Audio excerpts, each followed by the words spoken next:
Pensez à certains de ces festivals du monde païen, à ces petits-enfants qu'on offrait en sacrifice, et qui, lors de certaines fêtes sacrées, étaient présentés à des idoles chauffées à blanc, qui attendaient leur innocente victime, les mains tendues, un immense brasier à l'intérieur de leur poitrine, image monstrueuse lançant du feu par les yeux, par les narines, crachant de la fumée. Et tout près, une mère à laquelle on arrache son nourrisson pour le déposer sur les mains rougies par le feu, tandis qu'autour d'elle, le vacarme infernal des tam-tams étouffe tous les cris. Des armées ont été mobilisées pour faire cesser ces infamies.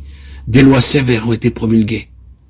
Mais on a découvert, et il en a toujours été ainsi, que ces superstitions sont si profondément enracinées dans la vie des peuples païens qu'ils sont prêts à prendre les armes pour les défendre et à donner leur vie pour elles.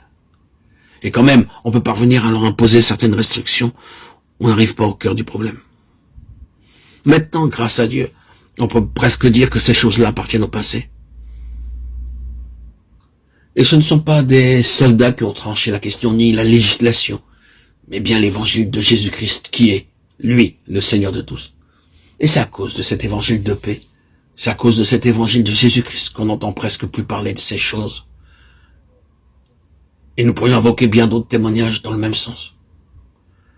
Nous faisons ici une déclaration qui est attestée par une somme incommensurable de preuves. Il est le Seigneur de tous.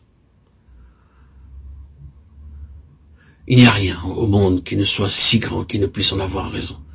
Dieu lui a conféré tous les droits et a fait de lui le Seigneur de tous et de tout. C'est là un fait que personne ne pourra jamais méconnaître impunément. Là où son autorité de droit a été rejetée, vous vous trouvez en présence des conditions les plus terribles qu'il puisse s'imaginer. Dieu ne le démontre-t-il pas sous nos propres yeux? Bien-aimés, si vous avez des yeux pour voir, si vous vous rendez compte de la vraie nature de la situation dans laquelle nous vivons actuellement, si vous puisez vos renseignements à la bonne source, sans tenir compte des mensonges qui courent le monde, vous avez la preuve la plus irréfutable que dans ces régions de la terre, où le sachant et le voulant on a mis Jésus-Christ à la porte, il règne l'état de choses le plus horrible qu'il se puisse concevoir. Il est presque incroyable de penser qu'il y a des hommes qui mettent leur influence au service de cette cause-là, pour tâcher d'introduire dans notre pays les conditions d'existence qui règnent là-bas. Le fait est là. Nous pourrions poursuivre s'il était sage et nécessaire de s'attarder sur ce sujet, et je ne vous aurais pas parlé pendant 10 minutes de ce qui se passe en Russie sans que vous en ayez le frisson. Qu'y a-t-il donc?